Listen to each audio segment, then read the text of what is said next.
Hello दोस्तों, नमस्कार। आप सभी का स्वागत है आप ही के चैनल अल्फ़ा टून्स में। हमारे चैनल को प्लीज़ लाइक करें, सब्सक्राइब करें ताकि हम और भी अच्छी अच्छी कहानी आपके लिए बना सकें। आज की जो कहानी है दोस्तों, आज की कहानी है मुरली किसान और उसका एक दोस्त इम्तियाज़ खान। इम्तियाज़ खान जो है वो शहर में रहता है और सरकारी नौकरी करते रहता है।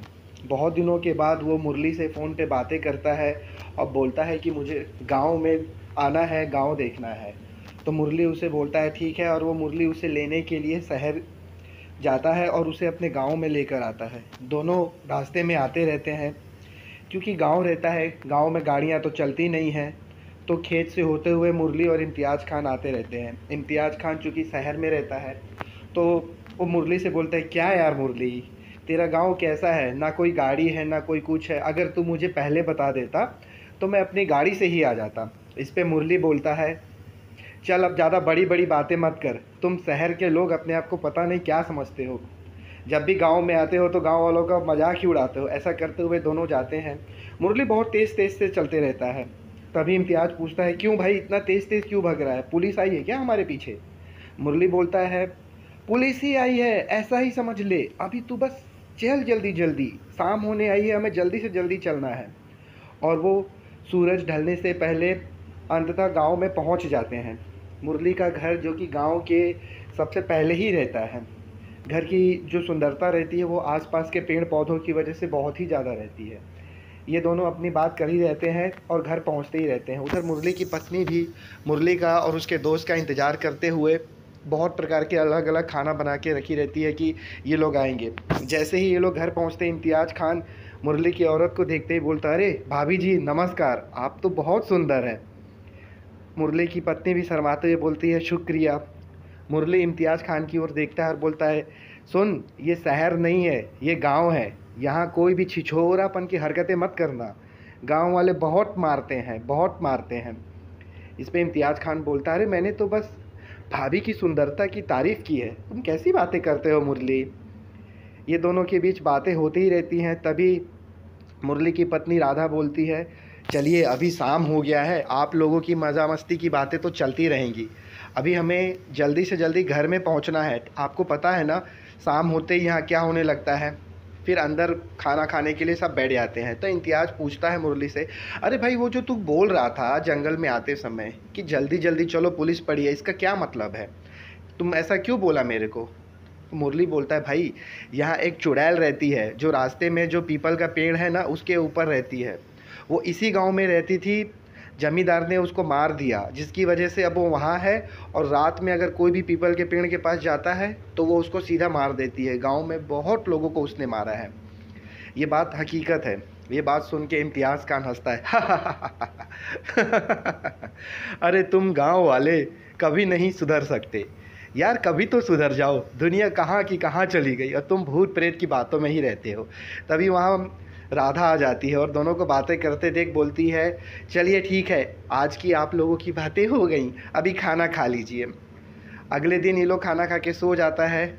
दूसरी सुबह होती है तो मुरली का दोस्त जो शहर से आया रहता है अपना गांव घूमने के लिए जाता है। मुरली को बोलता है कि मुझे गांव घुमा दो, पर मुरली व्यस्त रहता है तो बोलता है आप खुद जाके घूम लो। वो गांव जाता है तो गांव में उसे एक मुखिया की लड़की शीला दिखाई देती है। शीला जो कि बहुत ही सुंदर लड़की रहती है। तो इम्तियाज़ अपनी हरकतों से बात तो आने वाला नहीं रहता है। वो शीला को देखते ही बोलता है, अरे कैसी हो? अरे सुनती हो क्या, कैसी हो? तुम्हारे गांव में क्या विदेशी लोगों को, परदेसी लोगों को पानी पिलाने की कोई व्यवस्था नहीं है? क्या तुम्हारे गांव में विदेशियों को मेहमान समझ के उनकी इज्जत नहीं की जाती है? ऐसा करते हुए उसकी जो विचार रहती हैं वो बहुत ही बेकार रहती है। शीला समझ जाती है और उसे गुस्से से बोलती है, क्यों नहीं राजा, क्यों नहीं? हमारे गांव में भी है। तुम ना शाम को पीपल के पेड़ के पास आना, वहीं पास तुम्हारी खातिरदारी करूंगी। पता नहीं शीला के मन में क्या होता है कि वो मुरली के दोस्त को पीपल के पेड़ के पास बुला देती है, ये जानते हुए भी कि पीपल के पेड़ के पास चुड़ैल रहती है। और वो मुरली से के दोस्त से मीठी मीठी बातें करती है। अब रात में इम्तियाज़ खान बिना किसी को बताए चुपके से जाता है जंगल में। वो जंगल में जाता है और दिमाग में सोचते रहता, आज तो शीला मिलेगी, आज तो शीला मिलेगी। वो अपने दोस्त मुरली को भी ये बातें नहीं बताता है। और वो पीपल के पेड़ के पास चला जाता है और वहाँ जाके बोलता है, शीला, शीला कहाँ हो तुम? मैं आ गई। मैं आ गई। तभी उसे अचानक से एक हंसने की आवाज़ सुनाई देती है।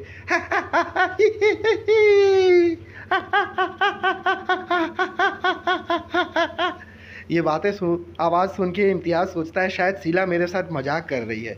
वो और ज़ोरों से बोलने लगता है, अरे कहाँ हो तुम, आओ ना मेरे पास, कहाँ हो तुम, आओ ना मेरे पास।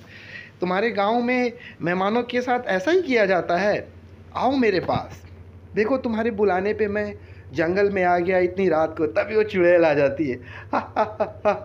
आ गए मेरे राजा, आ गए मेरे पास, आओ आओ, तुम्हारा ही इंतज़ार था। वो चुड़ैल को देखते ही इम्तियाज़ खान की आंखें खुली की खुली रह जाती हैं।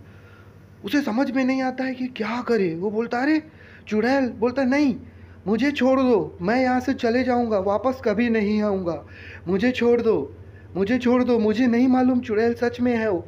ये कहता है। तभी चुड़ैल बोलती है, ना मेरे राजा, तुम्हें प्यास बुझानी है ना। तुम्हारे जैसे ही जमींदार ने एक दिन प्यास बुझाने के लिए मुझे और मेरे पत्ते को कत्ल कर दिया, तब से मैं इंतज़ार कर रही हूँ। वो कलमुहा तो कभी नहीं आया, चलो तुम तो आ गए। ऐसा कहते हुए चुड़ैल जाके इम्तियाज़ खान के पेट में चाकू भोंक देती है और इम्तियाज़ खान चिल्लाता है, भागने की कोशिश करता है, पर सब कुछ नाकाम रहता है और इम्तियाज़ खान के पेट में चुड़ैल चाकू भोंक के मारती है। अगली सुबह जब सबको, गांव वालों को पता चलता है, गांव वाले वहां जाते हैं, इम्तियाज़ खान मारा रहता है। तब मुरली बोलता है, मना किया था तेरे को कि पीपल के पेड़ के पास मत जाना, वहाँ चुड़ैल रहती है, पर ये मेरी बात क्यों समझेगा, ऐसा क्यों किया तूने मेरे दोस्त। ऐसा करके वो फूट फूट के रोता है।